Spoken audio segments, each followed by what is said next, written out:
La voix active et passive. Commençons par la voix active. Afin de savoir si une phrase est à la voix active, il suffit d'identifier si le sujet fait bien l'action dans la phrase. Exemple, papa assomme le voleur. Qui assomme le voleur? Eh bien la réponse c'est papa. Donc papa est bel et bien l'agent de l'action, celui qui fait l'action. Donc la phrase est à la forme active. La voix passive. À la différence de la structure active, le sujet subit l'action dans une phrase passive. Exemple, le voleur est assommé par papa.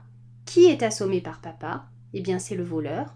Le voleur est le patient, il subit l'action, donc la phrase est à la forme passive, la voix passive. Notion de complément d'agent.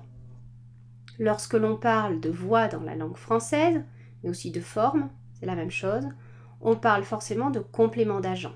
De quoi s'agit-il? Reprenons le même exemple. Papa assomme le voleur, à la voix active. Papa sujet, assomme verbe, le voleur COD. À la voix passive, le voleur sujet est assommé verbe par papa complément d'agent. Comme nous pouvons le constater, le COD de la phrase à la voix active devient le sujet lorsque la phrase est transposée à la voix passive.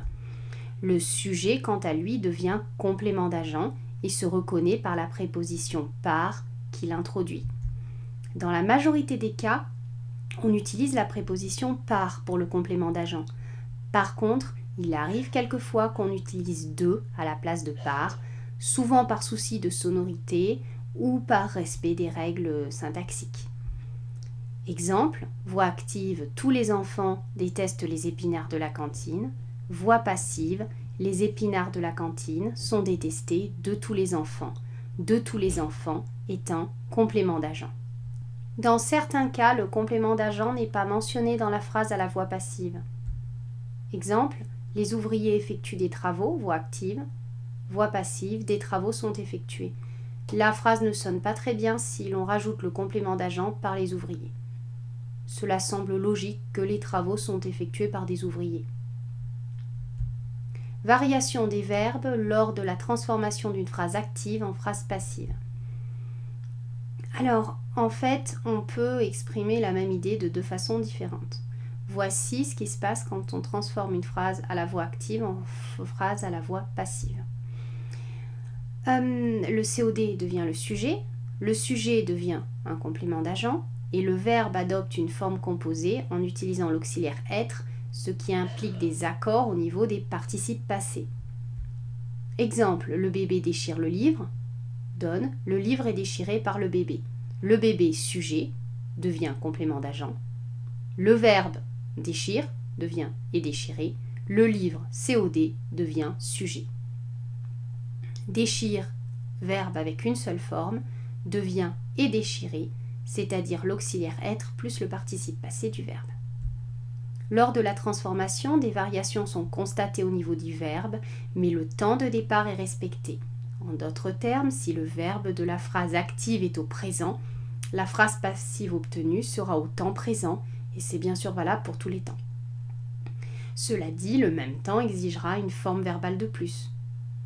En fait, c'est l'auxiliaire être. Il regarde devient il est regardé. Donc, on a l'impression que c'est du passé composé, mais ce n'est pas du passé composé, c'est du présent de l'indicatif à la voix passive.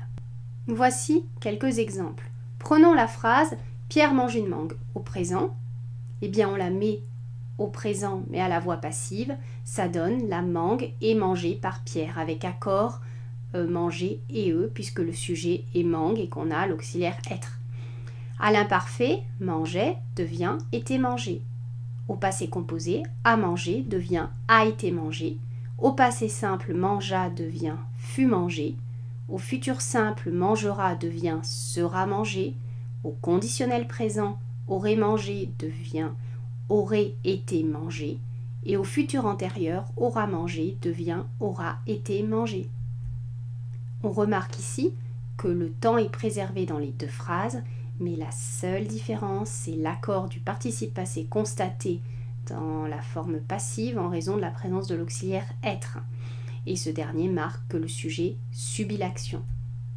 Pour ne pas se tromper quand on transpose une phrase active en phrase passive, il faut se référer au temps du verbe dans la phrase active, la phrase de départ, et garder ce même temps pour l'auxiliaire être dans la forme passive obtenue. Il ne reste plus alors qu'à accorder le participe passé en se référant au genre et au nombre du sujet. Résumé. À la voix active, le sujet fait l'action. À la voix passive, le sujet subit l'action et le sujet de la voix passive devient un complément d'agent, c'est-à-dire introduit par part, la plupart du temps. Le COD de la voix active devient sujet. À la voix passive, il y a une forme verbale de plus qu'à la voix active, c'est-à-dire l'auxiliaire être conjugué. C'est la fin de cette vidéo. N'hésitez pas à la partager ou à la commenter. Vous pouvez me retrouver sur mon site internet, sur Facebook ou encore me soutenir sur Tipeee. À bientôt!